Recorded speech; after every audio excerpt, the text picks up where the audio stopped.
C'est parti pour Enjeu Patrimoine où nous répondons chaque jour à une grande question liée à la gestion de votre patrimoine. Aujourd'hui, les propriétaires peuvent-ils augmenter les loyers autant que l'inflation ?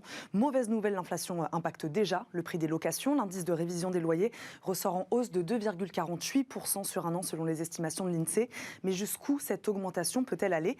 Réponse avec nos deux invités. Arnaud Groussac nous accompagne, fondateur de Patrimoine Store, plateforme digitale d'accompagnement immobilier. Bonjour. Bonjour Eva. Bienvenue sur le plateau de Smart Patrimoine, Arnaud Groussac. Laurent Soulier nous accompagne également, directeur marketing IT et excellence opérationnelle chez Foncia. Bonjour. Bonjour Eva. Bienvenue, vous aussi. Arnaud Groussac, répercuter l'augmentation du coût de la vie sur les loyers, c'est nouveau ? Alors non, c'est pas nouveau. Ça a toujours existé parce que l'immobilier, comme on le sait, protège de l'inflation. À deux titres, l'immobilier a toujours suivi dans sa valeur l'inflation et les loyers aussi, sur un long terme, protègent de l'inflation. Ce qui est plus nouveau aujourd'hui, c'est la hausse rapide de cette inflation qui crée un impact fort. Alors, effectivement, vous pouvez répercuter la hausse. Il va juste falloir se poser la bonne question. Dans quelle mesure on peut appliquer les indices ? Parce que très clairement, le 2,48 sur le premier trimestre, c'est que le début. Et certainement que celui du second trimestre va être encore plus haut. Donc il va falloir voir comment on peut, et suivant les secteurs, quels types d'actifs vont pouvoir être réévalués de manière plus importante que les autres et comment on va pouvoir faire avaler ça, entre guillemets, aux locataires qui souffrent déjà aussi de l'augmentation du coût de la vie au travers des charges alimentaires et de chauffage notamment. Donc c'est toute la problématique. Justement, Laurent Soulier, l'indexation du loyer sur cet indice, est-ce qu'elle est systématique ? Alors, il faut savoir qu'on a en France 12 millions de ménages qui sont locataires, que ce soit dans le parc privé ou dans le parc social. Le parc privé, c'est à peu près 7 millions et le parc social, 5 millions. Mais tous ces ménages locataires vont être concernés par une hausse des loyers. L'indice qui sert de référence aujourd'hui pour le calcul de cette hausse des loyers, c'est un indice qui est assez récent finalement. Il a été créé en 2005 et on l'appelle l'IRL. Quel est son objectif ? Et son objectif, justement, en 2005, quand il a été créé, c'était de suivre l'inflation. Parce que avant cette mise en place de cet indice, on avait souvent une indexation liée au coût de la construction, qui était un indice fluctuant avec les normes de construction qui évoluaient. Ce coût de la construction pouvait augmenter. Il n'était pas forcément corrélé à l'inflation. Donc, il avait été décidé en 2005 d'avoir un indice qui suive l'inflation.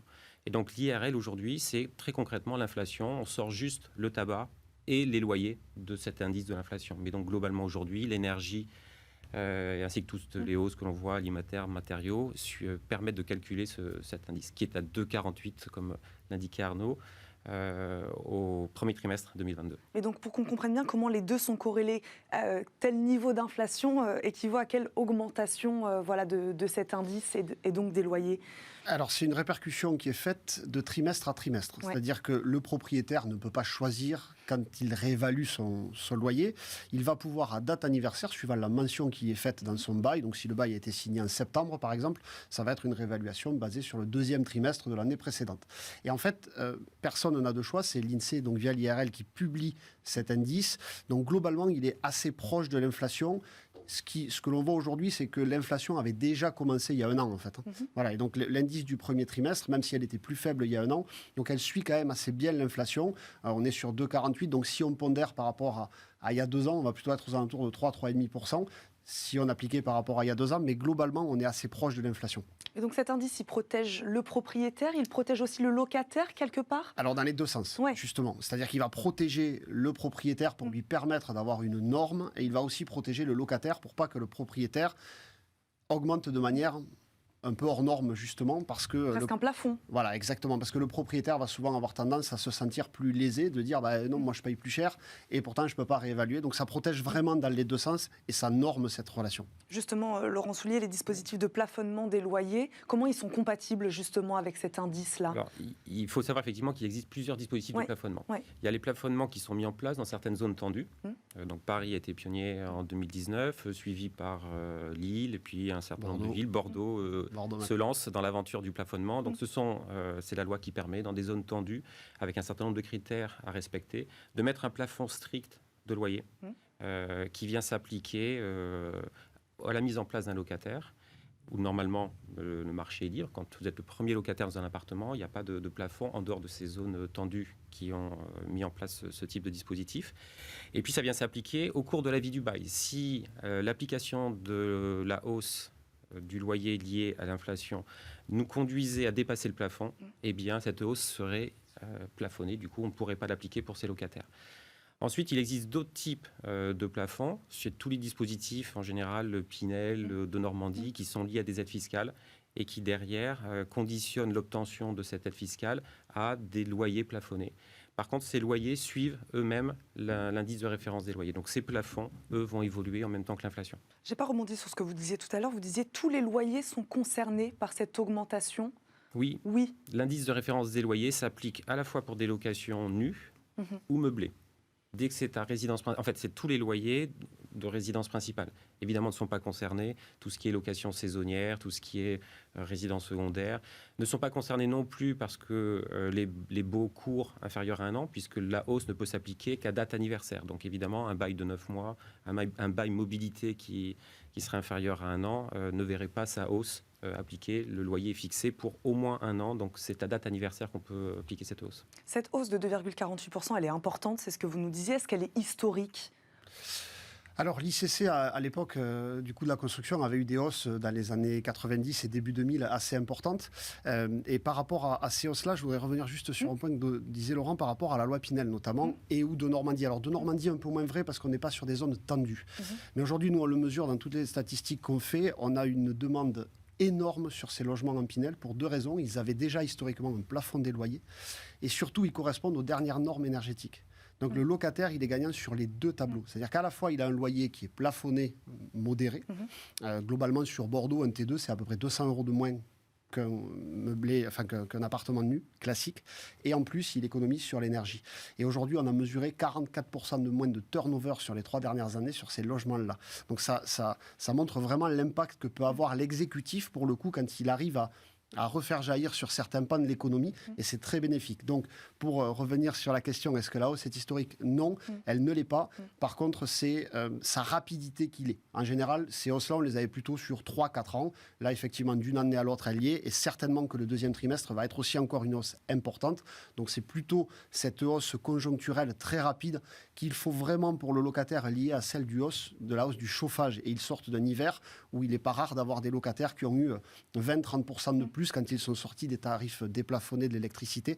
Et donc, c'est plutôt tout cet aspect psychologique qu'il faut expliquer aux locataires parce que vraiment, c'est un impact sur le coût de la vie. Et peut-être que des propriétaires vont faire le choix finalement de ne pas l'appliquer parce que c'est sur la base du volontariat. C'est ça, le propriétaire doit en faire la demande. C'est ça, c'est pas automatique. Exactement, c'est lui qui peut en fait réaugmenter son loyer sans en informer le locataire. Il informe juste qu'il applique l'IRL, mais il n'est pas obligé de lui envoyer un recommandé, etc. C'est prévu par bail qu'il a le droit à cette hausse. Il a le droit, il n'a pas l'obligation. C'est le point important, Arnaud. Il faut que ce soit prévu dans le bail. Il faut que le bail stipule de manière très claire qu'à date anniversaire, la révision du loyer pourra s'appliquer. Sinon, il faut attendre le renouvellement du bail. Ce qui est important aussi de compléter, de peut-être indiquer en complément, Arnaud, c'est les nouvelles dispositions de la loi climat, qui, elles, vont interdire à tout propriétaire d'augmenter le loyer pour tous les appartements qui sont classés en DPE, F ou G, ce qu'on appelle les passoires thermiques. Donc, ceux qui ont une performance énergétique la plus faible vont voir leur loyer bloqué, complètement bloqué, pour les locataires en place, mais également pour la mise en place de nouveaux locataires. Ils ne pourront pas augmenter le loyer au départ d'un locataire pour remettre sur le marché leurs biens s'il n'y a pas eu des travaux de rénovation qui permettent de quitter ces diagnostics les moins performants pour se rapprocher du D ou du C. Donc ça, c'est les normes de demain, on va dire. Donc les passoires thermiques vont bientôt voir les loyers bloqués. Donc ça, c'est dès cet été, dès le 25 août. Et ensuite, elles vont sortir du marché en 2025 pour les DPE-G et en 2028 pour les DPE-F, puisqu'on considérera ces logements comme non décents, donc impropres à la commercialisation, à la location. Donc ça, ce sont pour des types de logements. Est-ce qu'il y a des territoires aussi où la hausse va être plus ou moins importante ? Alors, je pense que les études de Foncia sont plus fines que les nôtres, mais oui, globalement, ce qu'on voit, c'est que toutes les zones tendues n'auront aucun mal à appliquer cette hausse parce que zone tendue, parce que gros manque de logement. Alors moi, je viens d'une ville où on est certainement, on est à Bordeaux, donc extrêmement tendu. Mais globalement, l'indice, c'est ça. C'est plus une ville est tendue, plus vous aurez de facilité à l'appliquer parce que le manque de logement fait que quoi qu'il se passe, de toute façon, vous trouverez toujours un locataire. Et donc se pose vraiment la question sur plusieurs types d'offres, soit les villes secondaires qui ont déjà pas mal augmenté avec le Covid, qui ont été vraiment qui ont été plébiscités ces 2 dernières années. Ouais. Et ensuite, des marchés un peu différents, comme par exemple la colocation, où il y a quand même beaucoup d'offres aujourd'hui, parce que ça a été, sur les 3-4 dernières années, une espèce d'Eldorado de rentabilité. Et je ne suis pas sûr que ces marchés-là aient la capacité de l'absorber aujourd'hui, la hausse, parce qu'il y a quand même beaucoup d'offres. Donc, globalement, à chaque fois que l'offre est tendue, on peut. Quand il y a suffisamment de logements, ça va être compliqué d'augmenter indéfiniment. Est-ce qu'on peut contester une augmentation de loyer ? Alors, vous pouvez la contester dans les zones que j'expliquais tout à l'heure, soumises à un plafond de loyer, si elle vous amenait à avoir un loyer qui dépasse ce plafond. Dans les autres cas, si le bail a bien été rédigé et si vous appliquez le bon indice, le loyer n'est pas contestable. C'est l'application des dispositions légales et contractuelles entre le propriétaire et son locataire. À quel niveau d'augmentation donc il faut s'attendre alors là pour la suite ? On en est où ? Alors, on n'a pas de boule de cristal, on en parlait un peu avant, mais globalement, on ne devrait pas être loin des 3% sur le deuxième trimestre, parce qu'on a encore une fois une forte accélération de l'inflation sur les derniers mois, et comme il y a cet effet retard sur l'IRL, ça devrait arriver maintenant. Oui. Ce qu'on voit également, donc là on parle de la hausse des loyers pour les locataires en place, mais ce qu'on voit, c'est que dans les zones qui sont non tendues, donc pas soumises à des réglementations trop strictes, au départ d'un locataire, on a une très forte hausse compte tenu de la demande. Pour les appartements qui sont les mieux placés, les plus performants au niveau énergétique, on a une très très forte hausse de la demande qui conduit déjà depuis quelques années, c'est un phénomène qui ne date pas de l'apparition d'inflation, à des hausses des loyers dans certaines villes. On citait ceux qui Bordeaux. Souhaiteraient prendre aujourd'hui un appartement dans ces villes-là subiraient de plein fouet la hausse des prix. Exactement, parce que les appartements à Angers, par exemple, sont devenus très très rares. Il y a eu la génération du baby-boom du début des années 2000, des étudiants aujourd'hui qui cherchent des petites surfaces dans des villes étudiantes. Et les passoires thermiques sont déjà boudés par les locataires. Et les passoires thermiques sortent du marché. Voilà. Donc on a ce double phénomène de biens qui sortent du marché locatif et une demande qui est très très forte, qui fait qu'on a eu dans ces zones non tendues d'un point de vue réglementaire, mais très tendues d'un point de vue réalité du marché, des hausses de loyers qui se sont appliquées de 4-5% déjà depuis 2-3 ans. C'est le cas, donc on l'évoquait dans un certain nombre de villes, on peut citer Lyon également, qui avait connu des hausses assez importantes.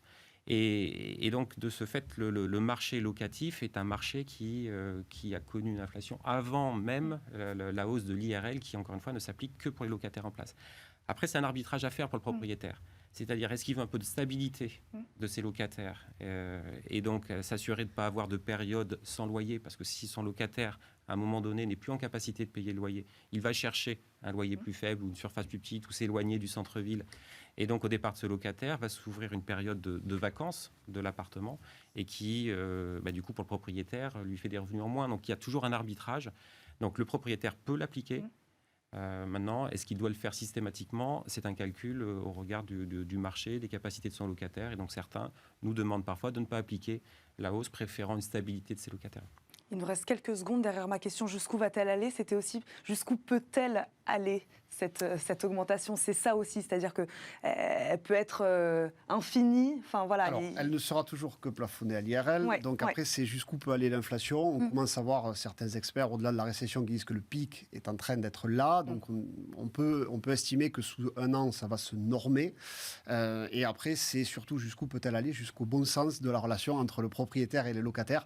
Et c'est surtout ça qui va primer pour faire cohabiter tout ce monde ensemble. On va s'arrêter là-dessus. Merci beaucoup, messieurs, d'avoir répondu à nos questions. Aujourd'hui, Arnaud Groussac, fondateur de Patrimoine Store, et Laurent Soulier, directeur marketing IT et excellence opérationnelle chez Foncia. Merci à tous les deux. Merci. Et merci à vous de nous avoir suivis. On se retrouve demain, même heure, pour un nouveau numéro de Smart Patrimoine. Très bonne journée à tous sur Bismart et à demain.